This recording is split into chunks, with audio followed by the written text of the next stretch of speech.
마태복음 26장 1절에서 16절까지 보겠습니다.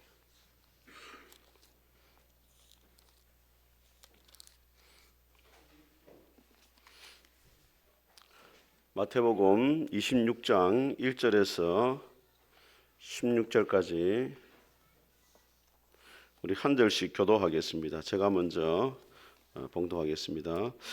예수께서 이 말씀을 다 마치시고 제 아들에게 이르시되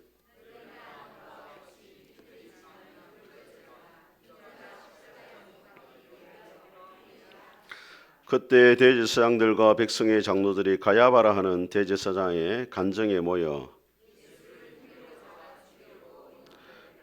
말하기를 밀란이 날까 하노니 명절에는 하지 말자 하더라. 한 여자가 매우 귀한 향유 한 옥합을 가지고 나와서 식사하시는 예수의 머리에 부으니 이것을 비싼 값에 팔아 가난한 자들에게 줄 수 있었겠도다 하거늘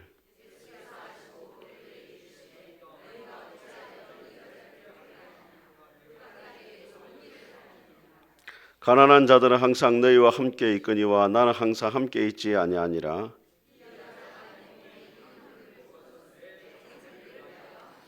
내가 진실로 너에게 이르노니 온 천하에 어디서든지 이 복음이 전파되는 곳에는 이 여자가 행한 일도 말하여 그를 기억하리라 하시니라.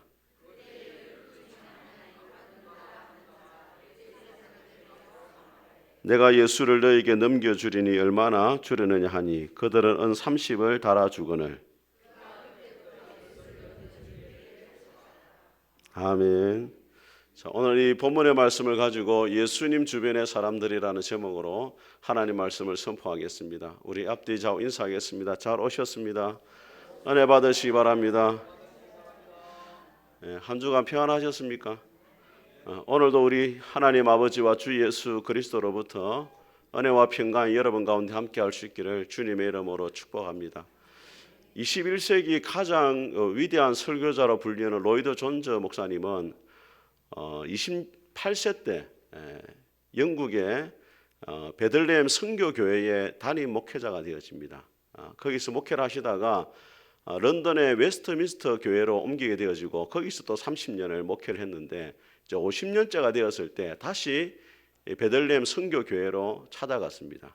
그때 전했던 말씀의 본문이 고린도전서 2장 2절 말씀. 내가 너희에게 예수 그리스도와 그가 십자가에 못 박힌 것 외에는 알지 아니하기로 작정하였다. 십자가의 복음을 전했어요. 근데 이 십자가의 복음은 50년 전에도 이미 베들레헴 교회에서 전했던 말씀입니다. 그런데 왜 똑같은 말씀을 다시 전하느냐? 로이드 존즈 목사님은 십자가의 복음이 필요한 이유에 대해서 이렇게 이야기를 합니다. 세상이 어떤 상태에 있는지 말씀드리느라 여러분의 시간을 낭비할 필요가 없습니다. 우리는 위기와 재난의 세상에 살고 있습니다. 또 어떤 속도보다 더 빠른 세상 가운데 살아가고 있습니다. 세상은 거의 모든 면에서 붕괴 상태에 있습니다. 지금 큰 분란과 혼란의 시대입니다. 이럴 때 우리에게 떠오르는 중대한 질문은 이것입니다. 기독교회는 이런 시대를 향해 해줄 말이 있는가? 교회가 해줘야 할 말이 무엇인가? 오늘 밤 세상에서 가장 필요한 것이 무엇인가? 우리 각 사람 모든 인간의 가장 중요한 것은 무엇인가? 세상이 아무리 빠르게 변하고 혼란스럽다 할지라도 이 세상이 가장 중요하고 시급하게 들어야 될 말씀은 십자가의 복음이라는 거예요. 왜냐하면 예수 그리스도의 십자가의 죽음 없이는 저와 여러분들이 구원을 받을 수가 없기 때문입니다. 그런데 문제는 뭐냐면 사람들이 십자가의 복음을 듣기를 즐거워하지 않는다는 거예요. 왜냐하면 십자가의 복음은 한편으로는 기쁜 소식입니다. 예수님의 십자가의 죽음을 나의 죽음으로 받아들이는 사람에게는 구원을 가져다주는 기쁜 소식이에요. 하지만 십자가의 복음을 받아들이지 않는 사람에게는 영원한 지옥의 형벌을 받아야 되기 때문에 나쁜 소식이 되는 거예요. 그래서 사람들이 한편으로는 십자가의 복음을 즐거워하지만 한편으로는 십자가의 복음을 듣기를 거부한다는 것입니다. 저는 우리 푸른숲교회 모든 성도들이 세상에 듣든지 아니 듣든지 예수 그리스도와 그 십자가를 자랑하며 살아갈 수 있기를 주님의 이름으로 축복합니다. 자, 오늘 이 본문에 보게 되어지면은 예수님 주변에 세 부류의 사람이 나옵니다. 첫 번째는 예수님을 죽이기로 업무하고 있는 종교 지도자들이고, 또 한 부류는 예수님께 향유를 부어드렸던 한 여인, 일반적으로 마리아라고 이렇게 알려져 있습니다. 그리고 또 예수님을 배신한 가룟 유다입니다. 오늘 이 세 사람을 통해 가지고 하나님께 수리하시고자 하시는 말씀이 무엇인지 하나님의 음성을 듣도록 하겠습니다. 첫 번째로 예수님을 죽이기로 모의한 종교 지도자들입니다. 우리 1절과 2절 같이 한번 읽어보겠습니다. 시작. 예수께서 이 말씀을 다 마치시고 제 아들에게 이르시되 너희가 아는 바와 같이 이틀이 지나면 유월절이라 인자가 십자가에 못 박히기 위하여 팔리리라 하시더라. 그래서 예수님이 제 아들에게 이틀이 지나면 내가 십자가에 못 박혀 죽는다, 그렇게 이야기를 해요. 근데 여기서 우리가 주목해야 될 말씀은 뭐냐면 예수님이 유월절 날 돌아가실 것을 강조하고 있다는 겁니다. 여러분, 유월절이 어떤 날입니까? 이스라엘 백성들이 애굽에서 430년 동안 노예 생활했는데 거기서 구원을 받은 날이 유월절입니다. 근데 애굽 왕 바로가 이스라엘 백성들을 쉽게 놓아주지 않아요. 그래가지고 10가지 재앙을 하나님이 애굽에 내립니다. 마지막 재앙이 뭐냐면 바로의 큰아들로부터 해가지고 첫 번째 난 모든 집안의 아들과 가축의 첫 새끼들이 다 죽는 재앙이 이제 마지막 재앙이었어요. 근데 하나님이 이스라엘 백성들을 그 재앙 가운데 구원하기 위해서 길을 가르쳐 줬는데 그게 뭐냐면 흠이 없는 어린 양을 잡아가지고 그 피를 문 임방과 좌우 기둥에 이렇게 바르게 하는 것입니다. 그래서 죽음의 천사가 애굽을 지나갈 때 피가 발라져 있지 않으면 하나님의 심판이 임해가지고 그 집의 첫째가 다 죽는 거예요. 근데 피가 발라져 있으면은 넘어갔어요. 유월절의 뜻이 뭐냐면 영어로는 패스오버인데 넘어간다라는 뜻입니다. 넘을 유, 넘을 월이에요. 넘어간다. 하나님이 피를 보고 넘어간다. 이게 뭐라고요? 유월절입니다. 그러면 왜 예수님은 수많은 날이 있는데 하필이면 유월절 날 돌아가셨느냐? 과거에 이스라엘 백성들이 애굽에서 구원을 받을 때 어린 양의 피를 바른 집이 구원을 받은 것처럼 이후에도 예수 그리스도의 피가 그 마음에 발라진 사람이 구원을 받게 된다는 것을 하나의 사건으로 보여준 것이 바로 유월절이기 때문에 예수님이 유월절 날 돌아가신 것입니다. 신학자인 네델 테드볼은 이렇게 이야기합니다. 예수님에게 일어나고 있는 일의 의미를 이보다 더 확실하게 나타낼 수는 없다. 그분은 유월절 양을 잡는 바로 그 순간에 십자가에 달리도록 넘겨진다. 더 위대한 유월절 양이 드려짐으로 첫 번째 유월절은 유효기간이 지나 폐기되고 있었다. 그분은 애굽에서 해방을 영원히 능가할 출애굽을 가져오는 보편적 해방의 도구가 되실 뿐이다. 어린 양의 피로 구원받은 것이 유월절 날, 앞으로 예수님의 십자가의 피로 구원받은 것을 미리 보여준 하나의 사건과도 같다는 거예요. 그런데 문제는 뭐냐면 유대 지도자들이 예수님이 유월절 날 돌아가시는 것을 원하지 않았습니다. 우리 3절과 5절까지 말씀 같이 한번 읽어보겠습니다. 시작. 그때 대제사장들과 백성의 장로들이 가야바라는 대제사장의 관정에 모여 예수를 흉계로 잡아 죽이려고 언언하되 말하기를 밀란이 날까 하노니 명절에는 하지 말라 하더라. 예수님을 죽이기는 죽이는데 언제는 하지 말자고요? 명절에는 하지 말라는 거예요. 왜 그렇습니까? 밀란이 난다는 거예요. 여러분, 그 당시 가장 인기 있는 사람이 누구였어요? 가장 인기 있는 사람. 눈치 말씀 맞추는데 예수님이 가장 인기 있었죠. 병자도 고치고 귀신 들린 사람도 쫓아내고 죽은 자도 살리고 예수님이 가장 인기가 있었어요. 그런데 많은 사람들이 추종하는 이 예수를 명절날, 유월절 날이 되면은 전 세계 유대인들이 다 모입니다. 얼마나 모이느냐? 100만에서 200만 명이 모여요. 그러면 그때 예수를 죽이려 했다가 사람들로부터 원성을 사게 되어지고 밀란이 날 수 있는 겁니다. 역사가 요세푸스의 기록에 하면은 우리나라도 일제시대에 독립군들이 있었잖아요. 그 당시에 로마의 지배를 받는 이스라엘에게도 독립군들이 많이 있었어요. 밀란을 일으켰단 말이에요. 혹시나 유대인들이 유월절 날 밀란을 일으킬 수 있기 때문에 명절은 피하려고 했어요. 그런데 이 종교 지도자들의 계획대로 되었느냐? 그렇지 않습니다. 예수님은 유월절날 정확하게 돌아가셨어요. 왜? 하나님이 오래전부터 예수님을 온 인류를 구원하기 위한 유월절 어린 양으로 희생당하실 것을 작정하셨기 때문에 그래요.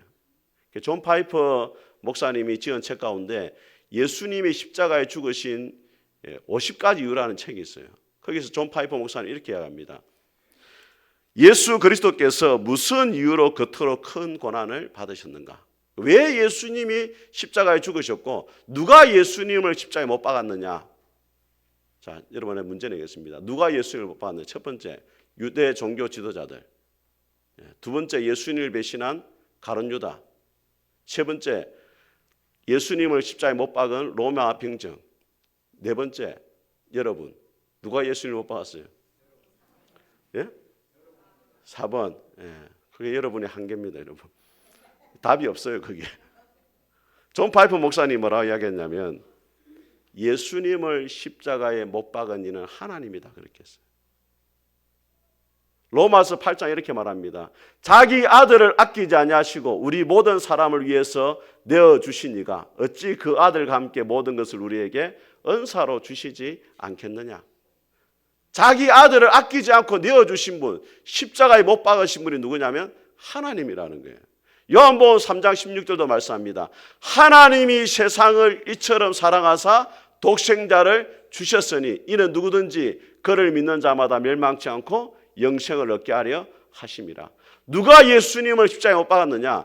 유대 종교 지도자들도 아니고 가룟 유다도 아니고 로마의 군병들도 아니고 저와 여러분도 아니고 하나님이 그렇게 하셨다는 거예요.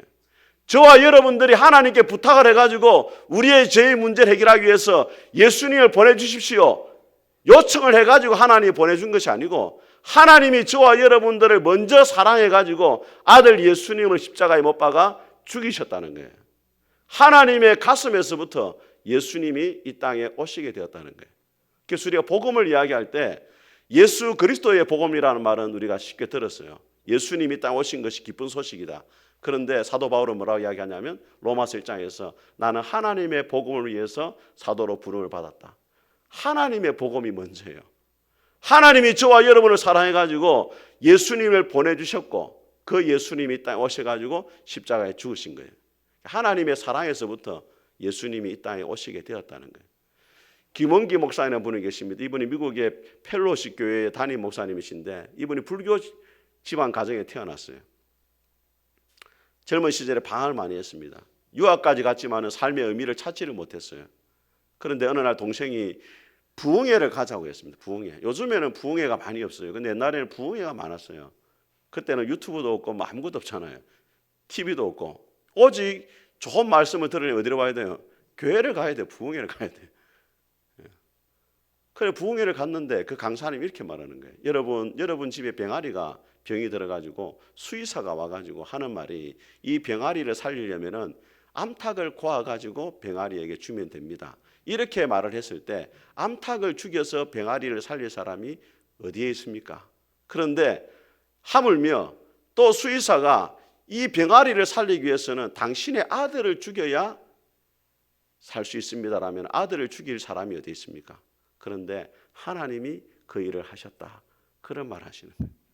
여러분 병아리 살리려고 자기 아들 죽이는 사람이 어디 있습니까? 그런데 하나님이 죄인된 저와 여러분들을 살리기 위해서 하나밖에 없는 아들 예수님을 십자가에 죽이시는 그 어리석은 일을 하나님이 하셨다는 거예요.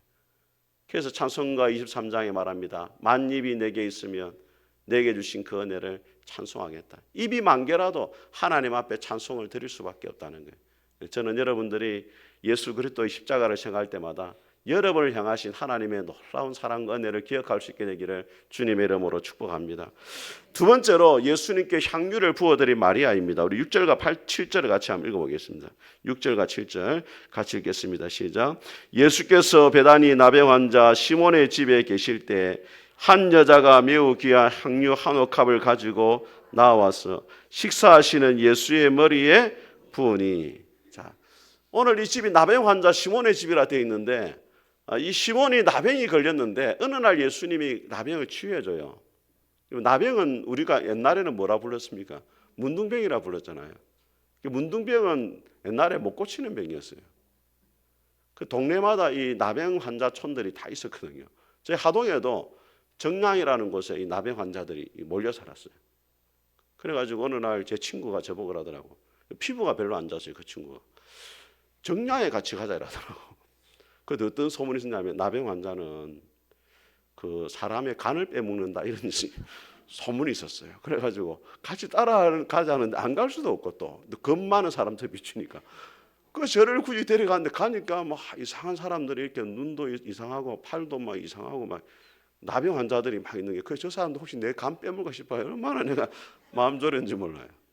나병에 걸리면 그 당시에는 격리돼서 살았어요. 예수님 당시에도 나병에 걸린다는 것은 하나님의 저주를 받았다 가지고 가족들로부터도 버림받았어요. 근데 이 시몬이 나병으로부터 고침받았어요. 예수님께 얼마나 감사했게요. 잔치가 벌린 거예요. 집에서 예수님을 초청해가지고. 그때 누가 나오느냐, 한 여인이라고 되어 있는데 요한복음에는 이 여인을 마리아라고 이야기하고 있습니다. 마리아가 향유 옥합, 이 돈이 얼마냐면 300데나리온입니다. 그 당시에 노동자가 하루 일하면 한 데나리온 받았어요. 오늘날만 10만 원이라 치면은 300데나리온이면은 얼마입니까 값이? 예? 3천만 원이에요. 3천만 원이나 되는 향유를 한 번에 예수님께 드린 거예요. 별로 안 놀라시네요. 자, 그러니까 이 제자들이 주변에 듣고 있다가 이 책망을 합니다. 우리 8절과 9절 한번 읽어보겠습니다. 시작. 제자들이 보고 분개하여 이르되 무슨 의도로 이것을 허비하느냐, 이것을 비싼 값에 팔아 가난한 자들에게 줄 수 있었겠도다 하거늘. 자, 제자들이 하는 말이 3천만 원이잖아요. 3천만 원 향유를 그냥 예수님께 부어드리니까 낭비하고 있다는 거예요. 낭비하고. 여러분 한번 생각해 보세요. 여러분이 만약에 3천만 원을 갖고 있는데 저를 너무 사랑해가지고 목사님, 오늘 제가 목사님 위해서 3천만 원짜리 한번 식사를 대접하겠습니다. 이렇게 했을 때 이게 낭비하는 겁니까? 아니면 그 돈 가지고 차라리 가난한 사람 도와주는 게 낫습니까? 생각을 해봐야 알지. 한 번도 뭐 목사 밥사를 생각 안 하니까. 당연히 낭비죠, 낭비. 3천만 원을 제가 한 끼 먹는 것보다는 가난한 사람 도와주는 게 낫잖아요. 이 제자들도 그렇게 말하는 거예요. 그것을 예수님께 드리는 것보다 예수님이 얼마나 가난한 사람들 많이 돌보시냐, 가난한 자들에게 나눠주는 게 안 낫냐, 그렇게 말한 거예요. 그런데 여러분, 왜 마리아는 낭비처럼 보이는 그 일을 예수님께 했겠어요? 다른 사람이 보기에는 낭비처럼 보이는 일이지만은 나에게 있어서 예수님은 그만한 헌신과 섬김을 받으시기에 합당하신 분이다라고 생각을 한 거예요. 바클레이라는 신학자 이렇게 말합니다. 이 마리아의 헌신은 함 따라합니다. 사랑의 낭비였다. 여러분, 부모가 일평생 자식들을 위해서 왜 낭비하듯이 자기의 인생을 허비합니까? 자식을 사랑하기 때문에 그래요. 자식을 사랑하기 때문에 일평생 자식을 위해 자기 인생을 허비하잖아요. 사랑하는 여인들이 왜 시간과 물질을 낭비하듯이 그 서로에게 다 아낌없이 줍니까? 사랑하니까 그런 거 아니에요. 여러분, 서로 연인들이 사랑한다 하면서 만날 때마다 짜장면만 사줘 보세요.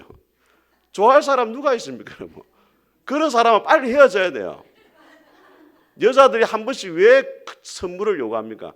선물을 받고 싶어가 아니고 뭘 확인하고 싶은 거예요? 사랑에 확인하고 싶은 거예요. 저 사람이 나를 위해서 얼마나 가연 쓸 수 있느냐. 그걸 확인하고 싶어서 요구하는 거 아니에요. 그런데 맨날 짜장면만 사주고 국보시장 가서 가방 사주고 이러면 그 다시 한번 생각을 해봐야 돼요. 제가 이전에 우리 그 아내하고 지금 연애를 할 때 그 아내가 몸이 좀 약하더라고. 그래가지고 제가 한의원에 데려가가지고 수영에 가서 그 당시에 10만 원짜리 보약을 치가지고 제가 처갓집에 보냈잖아요. 그 이후로 제가 결혼한 거 아닙니까? 사랑을 위해서 낭비를 하는.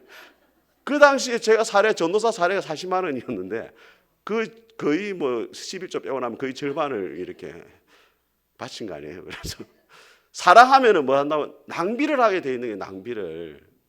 주님을 사랑하면서도 낭비를 하지 않는다는 건 이거는 비정상적인 것입니다. 중국의 전도자 가운데 니토성이라는 분이 있었어요. 젊은 시절에 아주 총명해가지고 모든 교수들이 그 사람이 위대한 사람이 될 거라고 생각했습니다. 그런데 주님을 위해서 복음을 전하는 일에 헌신합니다. 30대에 큰 병이 와요. 고향으로 돌아왔는데 지팡이를 짚고 다니는 거예요. 청년이. 교수들이 만나가지고 하는 말이 참 네가 젊을 때 훌륭했고 훌륭한 사람이 되길 바랬는데 네가 이렇게 된 거 보니까 실망스럽다 했어요. 이니토생이 그 자리에 주저앉아서 울고 싶더래요.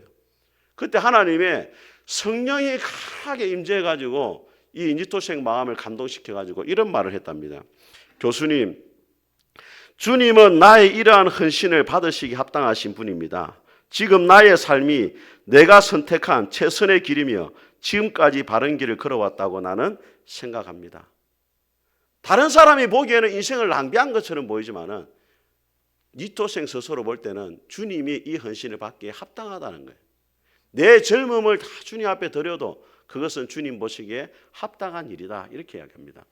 여러분, 반스 아버너 목사님이 헌신에 대한 설교를 했습니다. 부흥회 때. 그때 어느 여집사님이 찾아왔어요. 목사님, 헌신이라는 것이 80% 90% 헌신이 되지 어떻게 100% 헌신할 수 있습니까?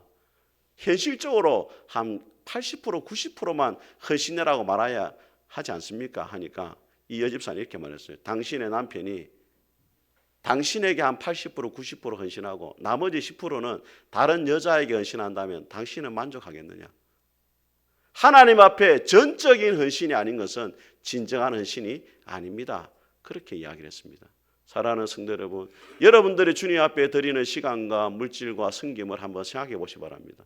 쓰고 남은 시간을 드리고 쓰고 남은 물질을 드리고 쓰고 남은 섬김을 하고 있지 않는지, 저는 우리 푸른 숲교회 모든 성도들이 오늘 마리아와 같이 여러분의 전부를, 여러분의 인생을 주님 앞에 드릴 수 있게 되기를 주님의 이름으로 축복합니다. 세 번째로 예수님을 배신한 가룟 유다가 있습니다. 14절과 15절 같이 한번 읽어보겠습니다. 시작. 그때 12 중에 하나인 가룟 유다라 하는 자가 대제사장들에게 가서 말하되 내가 예수를 너희에게 넘겨주리니 얼마나 주려느냐 하니 그들은 은 30을 달아 주거늘. 자, 여러분, 가룟 유다가 예수님을 배신했지만은 12제자 중에 한 사람이었고 다른 성경에 보면 뭐라고 되어 있냐면 재정을 맡았습니다. 12제자의 재정을 가룟 유다가 맡았어요. 여러분, 재정은 누구한테 맡깁니까? 가장 믿음이 가는 사람한테 맡기는 거예요. 여러분, 여러분의 그 재정을 저한테 맡기겠습니까? 저보고 목사님 좀 돈 좀 관리해 주세요. 맡기겠어요? 아무도 지금 눈빛 보니까 이제 아무도 안 맡길 것 같네. 믿음이 있는 사람한테 맡기는 거예요. 그럼 가룟 유다가 맡았다는 말은 무슨 말이에요? 예수님이 가장 신뢰하는 사람이었단 말이에요. 대부분 갈릴리 어부 출신이기 때문에 계산도 잘 못했어요. 가룟 유다는 아주 총명했거든요. 예수님 맡겼단 말이에요. 그런데 왜 가룟 유다 예수님을 팔았겠습니까? 왜 예수님을 배신했겠습니까? 어떤 사람은 가룟 유다가 돈을 사랑했기 때문이다. 물론 그것도 전혀 틀린 말은 아니에요. 그런데 나중에 가룟 유다 어떻게 했습니까? 예수님이 십자가에 돌아가신 걸 보면서 자기 돈을 다시 돌려줘요. 은 30을 대제사장에게. 그 돈 때문이었다고 보기에는 조금 부족한 거예요. 성경학자들은 이 가룟 유다라는 이름에서 그 힌트를 얻습니다.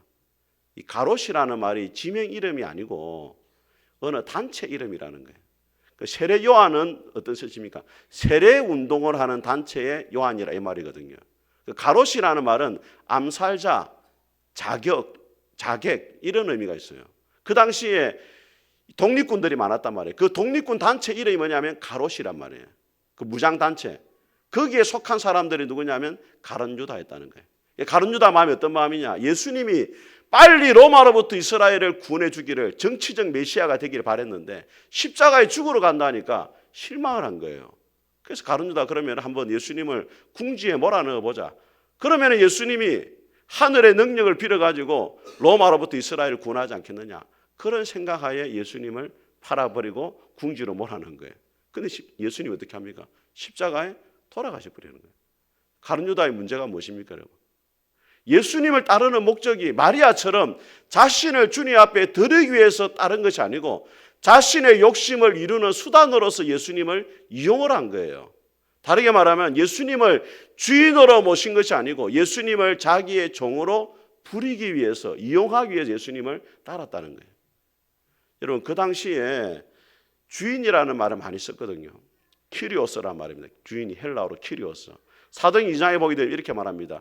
너희가 십자가에 못 박은 이 예수를 하나님이 주와 그리스도가 되게 했다. 한번 따라하겠습니다. 예수님은 우리의 주가 되시고 그리스도가 되신다.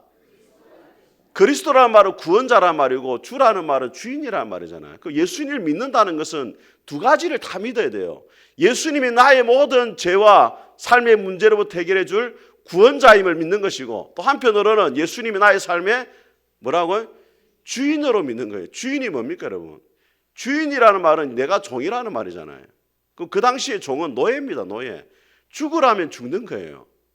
근데 오늘날 성도들 마음이 어떤 마음이냐? 예수님이 나에게 평안을 주시고 기쁨을 주시고 문제를 해결해 주시고 또 물질의 복을 주시는 분으로는 여기지만은 그 예수님이 나에게 무엇을 원하시느냐? 여기에는 관심이 없는 거예요. 여러분이 만약에 교회 오다가 넘어졌어요. 다리가 부러졌네. 그럼 여러분 어떻게 해야 되겠습니까? 예수님 다리를 고쳐주십시오. 그럼 예수님 다리 부러졌다가 고쳤다 이런 분은 왜 다리가 부러졌는지 한번 물어봐야 되잖아요. 예수님의 뜻이 무엇인지 물어봐야 되잖아요. 이게 종의 모습이란 말이에요. 오늘날 성도들의 마음이 어떤 마음이냐? 주님을 주인으로 섬기는 것이 아니고 종으로 부리려고 하는 거예요. 그래서 여러분 칼 막스가 무슨 말을 했습니까? 공산주의를 만든 칼 막스가 이렇게 말했어요. 종교는 민중의 아편이다 했어요. 사람들이 왜 종교를 믿느냐? 마약을 하는가 똑같다는 거예요. 마약을 왜 합니까? 고통을 잊기 위해서, 자기 만족을 위해서, 쾌락을 위해서 마약을 하잖아요. 예수님을 그렇게 믿는 사람들이 대부분이라는 거예요. 근데 우리가 주님을 믿는 것은 주님을 주인으로 섬기기 위해서 믿는 거지 부리기 위해서가 아닙니다, 여러분. 후안 카를로스 오르티즈 목사님의 제자입니까라는 책에 보면은 이런 이야기가 나와요. 한 여인이 결혼을 합니다. 근데 남편이 이렇게 말하는 거예요. 나는 당신을 내 가정부하고 내 청소부로 맞아들입니다. 이렇게 하는 거예요, 남편이. 그러면 그 여인이 뭐라고 이야기하느냐? 이렇게 거의 이렇게 적혀 있어요. 나는 당신을 위해 청소도 할 수 있고 또 밥도 지을 수 있지만은 나는 당신의 가정부로 당신과 결혼하는 게 아니고 당신의 아내로서 결혼하는 거니까 당신은 나에게 사랑의 마음도 함께 주고 모든 것을 나에게 주어야 됩니다. 그렇게 말하는 거예요. 여러분, 남녀가 결혼하는 이유가 뭐예요? 서로 사랑하고 서로 섬기고 서로 남편과 아내로서 그걸 다 하는 거잖아요. 그런데 한 사람이 아내와 남편을 종으로 부리기 위해서 결혼한다면 말이 안 되는 거잖아요. 근데 오늘날 성도들 가운데 그런 분들이 있더라는 겁니다. 에이돈 토저 목사님은 이렇게 이야기합니다. 그리스도는 구주이시며 주님이십니다. 죄인이 그를 주로서 신하지 않고도 구주로만 영접하면 구원을 얻는다는 것은 현대의 이단입니다. 그리스도의 구주 되신 신분은 그의 주권과 영원히 연합되어 있습니다. 예수님을 구원자로는 믿지만은 주인으로 믿지 않는 것은 이단 사상이라는 거예요, 여러분. 진짜 예수님 믿는 사람은 예수님을 구주로도 믿고 그다음에 주인으로도 믿어야 되는 거예요. 사랑하는 성도 여러분, 오늘 예수님 주변에 세 부류의 사람이 있었습니다. 첫 번째 사람은 예수님을 죽이고자 음모를 꾸미는 종교 지도자들. 두 번째 사람은 예수님께 향유를 부어드린 마리아. 세 번째 사람은 예수님을 배신한 가룟 유다입니다. 예수님을 죽이기로 음모를 꾸미는 이 종교 지도자들의 모습을 통해 가지고 여러분들은 하나님의 뜻을 거스리고자 하는 여러분 자신의 모습을 발견할 수가 있어야 됩니다. 예수님께 향유옥합을 부어드린 마리아의 모습을 통해서 예수님 앞에 드리기를 주저하고 있는 헌신을 원하지 않는 여러분의 모습을 발견할 수가 있어야 돼요.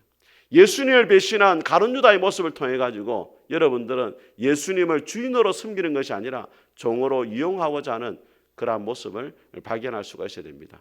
저는 우리 푸른숲교회 모든 성도들이 예수님을 따라가되 종교 지도자들처럼 가룟 유다처럼 따르는 것이 아니고 예수님을 향해 헌신한 마리아처럼 주님을 따라갈 수 있기를 주님의 이름으로 축복합니다.